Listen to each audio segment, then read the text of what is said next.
This is Algebra 2, Lesson 7.3, Infinite Geometric Series. So, we're going to talk about geometric series. So, geometric, remember, meant we found terms using multiplication, and series means add up all those terms. So, a geometric series is the sum of the terms of a geometric sequence.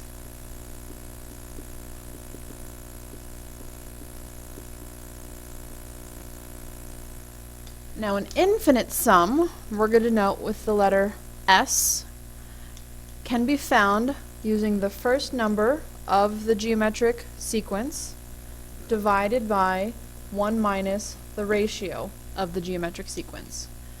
The infinite sum formula only works if r is less than 1, meaning that it's a decreasing sequence. So if you think about it, if I start with a number, and that number decreases, and I keep decreasing and decreasing and decreasing, and I keep adding more numbers, but those numbers are getting smaller, eventually those numbers are so small that there's 0, the sum will stop changing, and I can get an answer.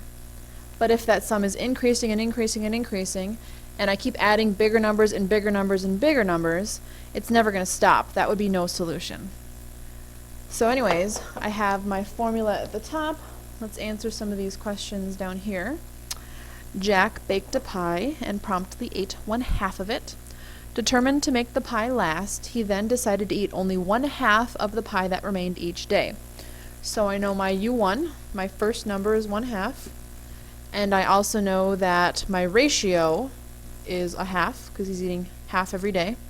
So if I want to know how much he's eaten the first 7 days, this is actually really easy using fractions.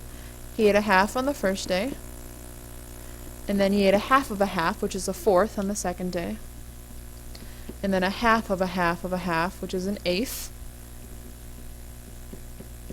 and then on the 4th day 1/16, and on the 5th day 1/32. All I really have to do is double the denominator, and on the 7th day he ate 1/28 of the pie. So, how much total pie has he eaten after 7 days? If I add 1/2 plus 1/4 plus 1/8 plus 1/16 plus 1/32 plus 1/64 plus 1/28, after 7 days, he has eaten 127 1/28 of a pie. Now, I want to know what that is as a decimal. 127 1/28. He's eaten 0.992 of the pie. He's eaten over 99% of the pie.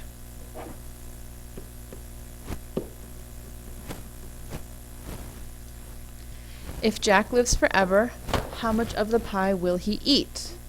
So we're going to use our infinite sum formula to figure that out. I know on the first day he ate half the pie. The ratio for each successive day is 1/2. 1/2 over 1 minus 1/2. We can type this on our calculator using parentheses on our fractions or using decimals. Or we really could just do this in our heads. 1 minus 1/2 is 1/2, and 1/2 over 1/2 is 1. Example B, I'm going to use my formula for that one as well. I need 2 things. I need to know the first number, and in this case that is 100. I need to know the ratio, which can be found by doing the second number divided by the first number. So that's 0.8. So if I were going to sum the numbers, 100 plus 80 plus 64 plus 51 plus the next number plus the next number plus the next number, and I kept going forever and ever and ever and ever, I can put those values into my formula. First number over 1 minus the ratio, and that will come out to 500. So 100 plus 80 plus 64 plus 51 plus the next number plus the next number plus the next number. Eventually those numbers get so small that they turn to 0, and the sum will stop increasing. They add up to 500. My last example, I have a sequence, 2, 4, 8, 16. That sequence starts at 2, and then I can tell that it's doubling.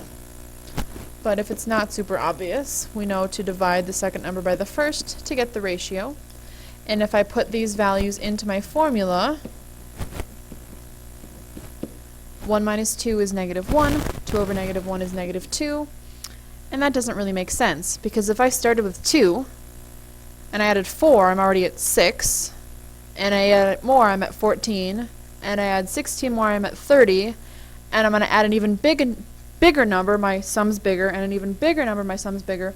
There's no way I'm going to get a negative 2, which is smaller than my first number. That's your cue. I mean, this is an increasing sequence. It's not possible to find an infinite sum because it's going to keep increasing and increasing and increasing forever.